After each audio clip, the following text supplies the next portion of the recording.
जय भोलेनाथ। आप सभी का हमारे YouTube चैनल पर हार्दिक स्वागत है।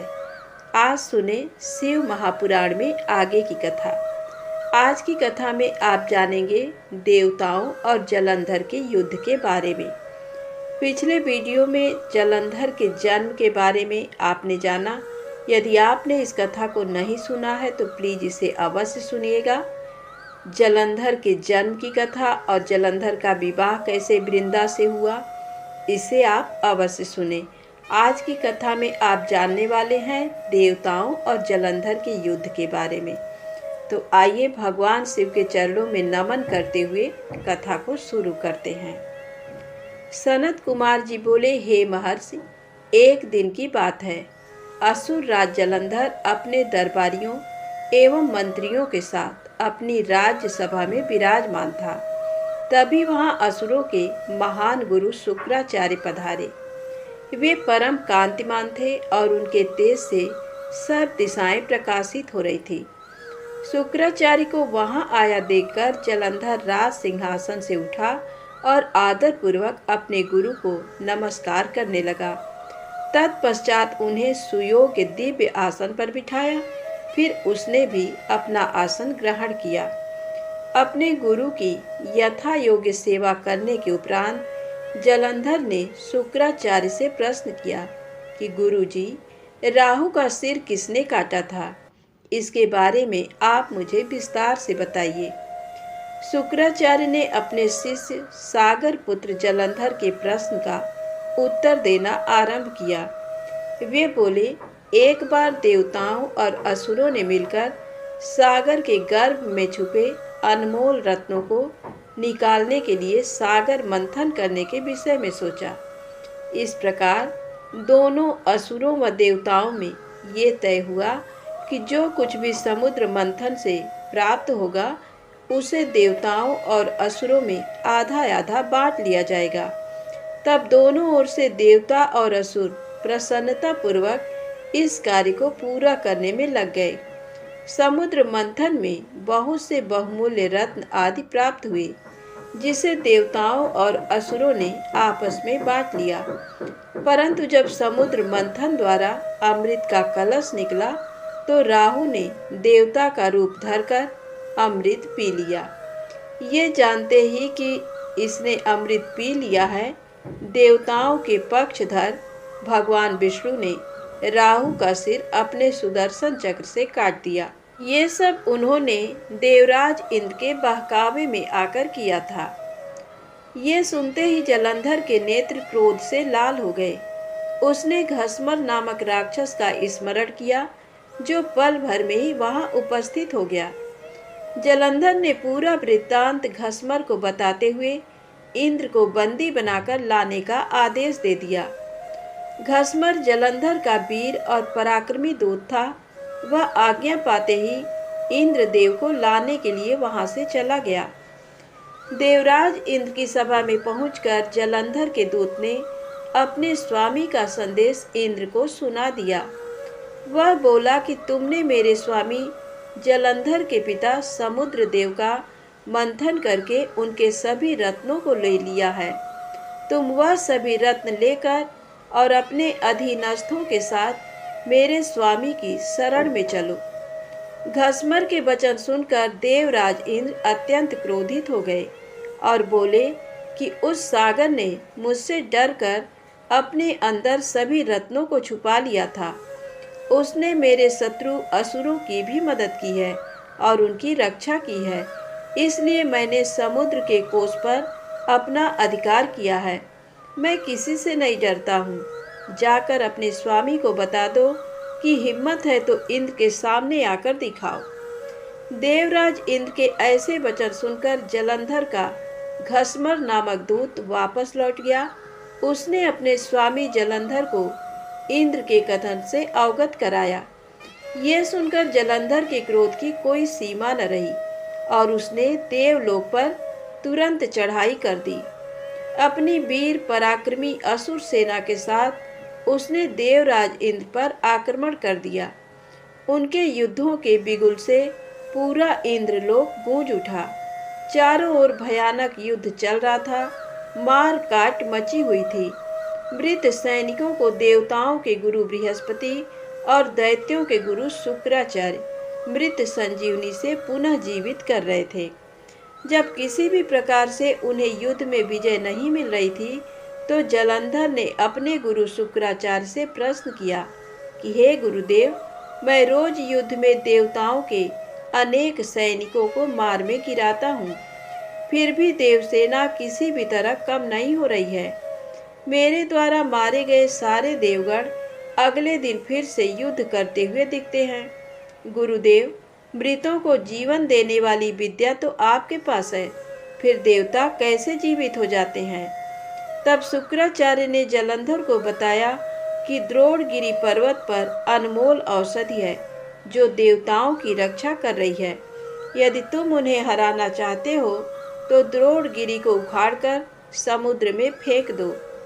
अपने गुरु शुक्राचार्य की आज्ञा लेकर जलंधर द्रोण पर्वत की ओर चल दिया। वहां पहुंचकर उसने अपनी महापराक्रमी भुजाओं से द्रोण पर्वत को उठाकर समुद्र में फेंक दिया और पुनः जाकर देवसेना से युद्ध करने लगा। जलंधर ने अनेक देवताओं को अपने प्रहारों से घायल कर दिया और हजारों देवगणों को पलक झपकते ही मौत के घाट उतार दिया। जब देवगुरु बृहस्पति देवताओं के लिए औषधि लेने द्रोणगिरि पहुँचे तो पर्वत को अपने स्थान पर न देखकर बहुत आश्चर्यचकित हुए।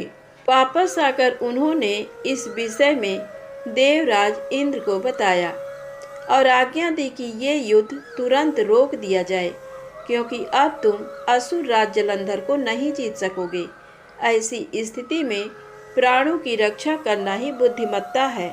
सनत कुमार जी बोले, हे व्यास जी, इस प्रकार जब देवगुरु बृहस्पति ने देवताओं को युद्ध रोक देने के विषय में कहा तो सभी ने गुरु की आज्ञा का पालन किया और युद्ध रुक गया।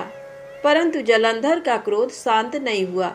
वह इंद्र को ढूंढता ढूंढता स्वर्ग लोक आ पहुंचा।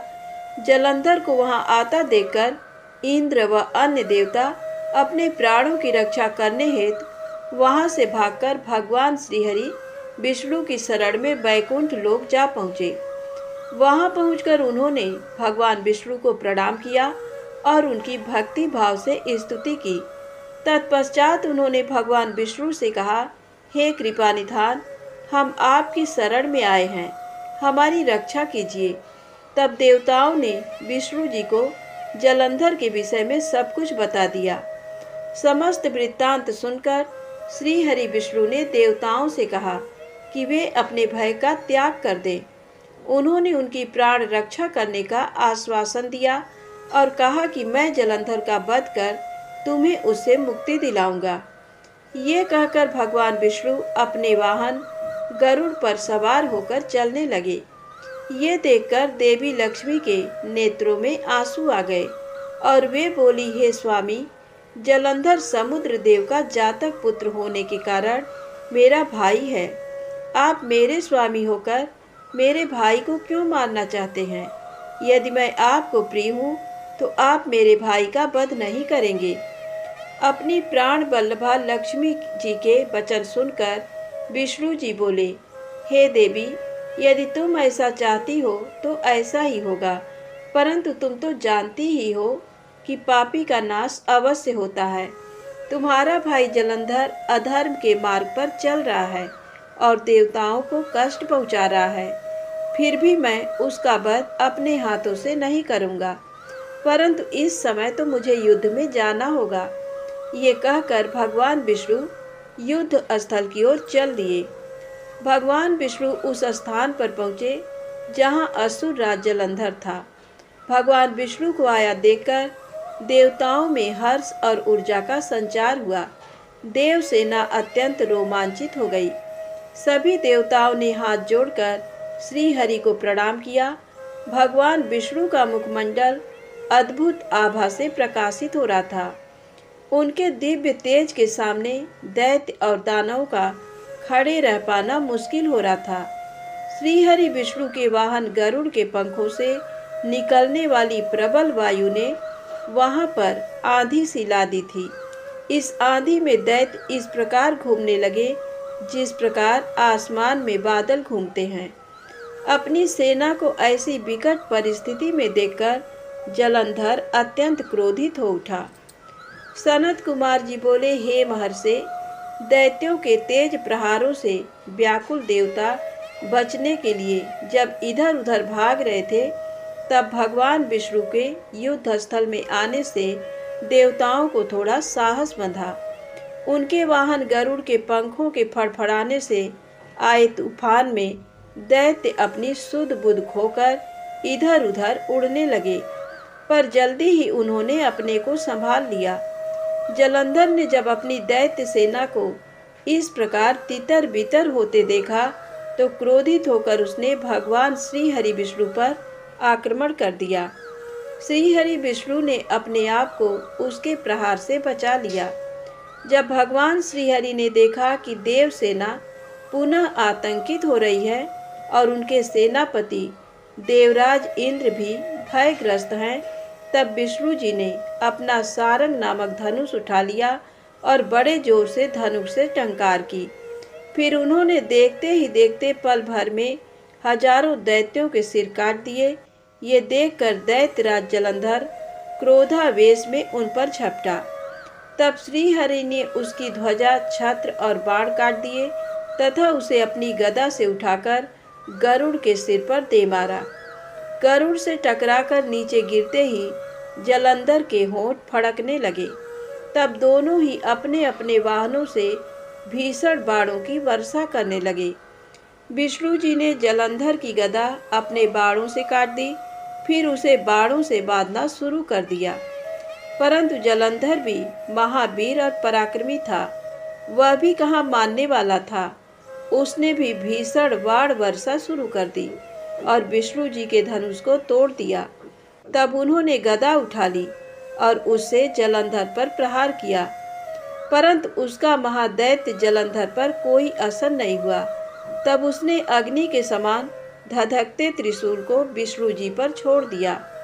उस त्रिशूल से बचने के लिए विष्णु जी ने भगवान शिव का स्मरण करते हुए नंदक त्रिशूल चलाकर जलंधर के वार को काट दिया।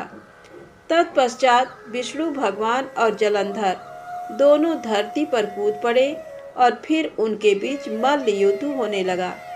जलंधर ने भगवान विष्णु की छाती पर बड़े जोर का मुक्का मारा। तब विष्णु जी ने भी पलटकर उस पर मुक्के का प्रहार किया। इस प्रकार दोनों में बाहु युद्ध होने लगा। उन दोनों के बीच बहुत देर तक युद्ध चलता रहा। दोनों ही वीर और बलशाली थे, न भगवान विष्णु कम थे और न ही जलंधर। सभी देवता और दानव उनके बीच के आश्चर्यचकित होकर युद्ध को देख रहे थे। युद्ध समाप्त न होते देख भगवान विष्णु ने कहा, युद्ध को हे दैत्यराज जलंधर, तुम निश्चय ही महावीर हो। तुम्हारा पराक्रम प्रशंसनीय है। तुम इतने भयानक आयुधों से भी भयभीत नहीं हुए और निरंतर युद्ध कर रहे हो। मैं तुम पर प्रसन्न हूँ। तुम जो चाहे वरदान मांग सकते हो। मैं निश्चय ही तुम्हारी मनोकामना पूरी करूँगा। भगवान विष्णु के ये वचन सुनकर जलंधर बहुत हर्षित हुआ और बोला, हे विष्णु, आप मेरी बहन लक्ष्मी के पति हैं। यदि आप मुझ पर प्रसन्न हैं तो अपनी पत्नी और कुटुंब के लोगों के साथ पधार कर मेरे घर को पवित्र कीजिए। तब भगवान श्रीहरि ने तथास्तु कहकर उसे उसका इच्छित वर प्रदान किया। अपने दिए गए वर के अनुसार श्री हरि विष्णु देवी लक्ष्मी व अन्य देवताओं को अपने साथ लेकर जलंधर का आतिथ्य ग्रहण करने के लिए उसके घर पहुँचे। जलंधर उन्हें देखकर बहुत प्रसन्न हुआ और उसने सब देवताओं का बहुत आदर सत्कार किया और उनकी वहीं पर स्थापना कर दी। विष्णु परिवार के स्थापित हो जाने के बाद जलंधर निर्भय होकर श्री विष्णु के अनुग्रह से त्रिभुवन पर शासन करने लगा। उसके राज्य में सभी सुखी थे और धर्म कर्म का पालन करते थे। सनत कुमार जी बोले, हे मुनीश्वर, जब जलंधर इस प्रकार धर्म पूर्वक राज्य कर रहा था तो देवता बड़े दुखी थे।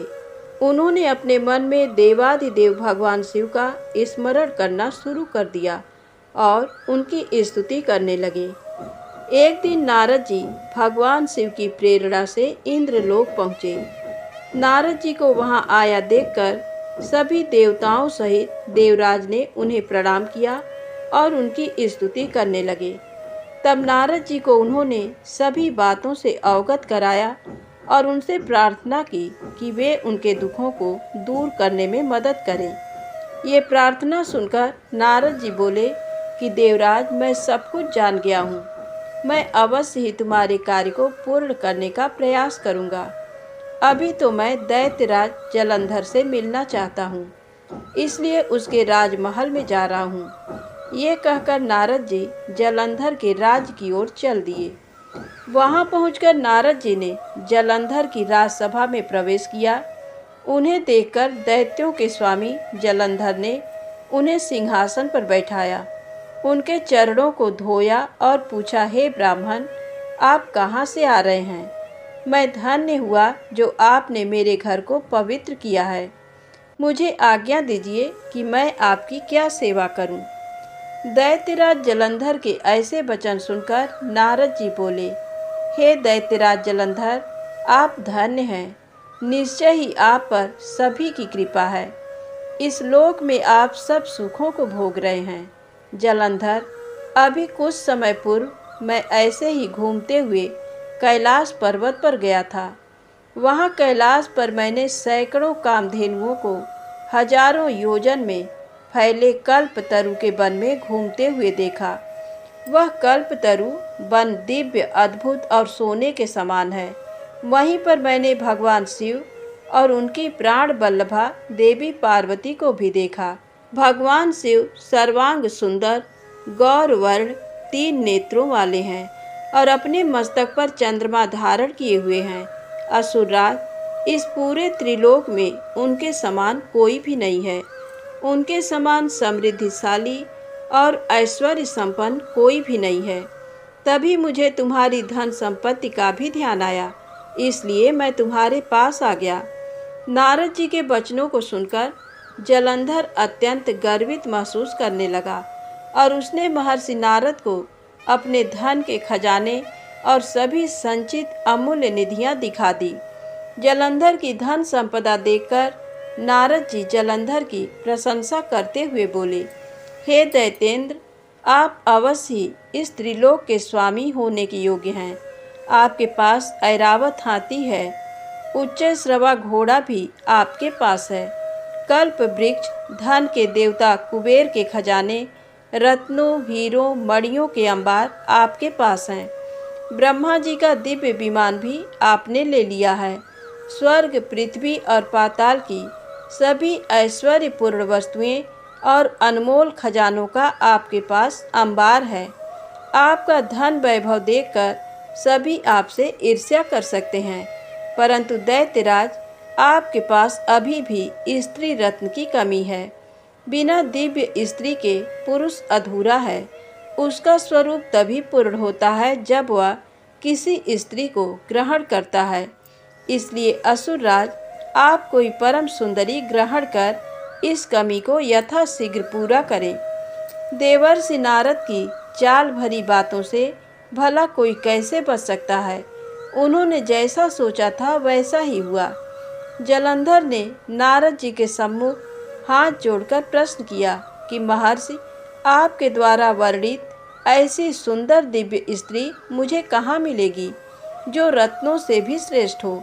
यदि आप इस प्रकार के स्त्री रत्न के बारे में मुझे बता दें तो मैं उस रत्न को अवश्य ही लाकर अपने राजभवन की शोभा बढ़ाऊंगा। जलंधर की बातें सुनकर देवर्षि नारद ने कहा, हे दैतेंद्र, ऐसा अनमोल स्त्री रत्न तो त्रिलोकीनाथ महान योगी भगवान शिव के पास हैं। वह है उनकी परम सुंदर पत्नी देवी पार्वती। वे सर्वांग सुंदर होने के साथ साथ सर्वगुण संपन्न भी हैं। संसार की कोई भी स्त्री उनकी बराबरी नहीं कर सकती। उनका मनोहारी रूप पल भर में सबको मोहित कर सकता है। वास्तव में उनके समान कोई नहीं है। ये कहकर देवर्षि नारद ने जलंधर से आज्ञा ली और आकाश मार्ग से वापस लौट गए। धन्यवाद। आज की कथा यहीं समाप्त होती है। यदि आपको कथा अच्छी लगे तो प्लीज़ लाइक अवश्य करिएगा, चैनल को सब्सक्राइब करें, आगे आने वाली कथा को अवश्य सुनिएगा। प्रेम से बोलें शंकर भगवान की जय हो।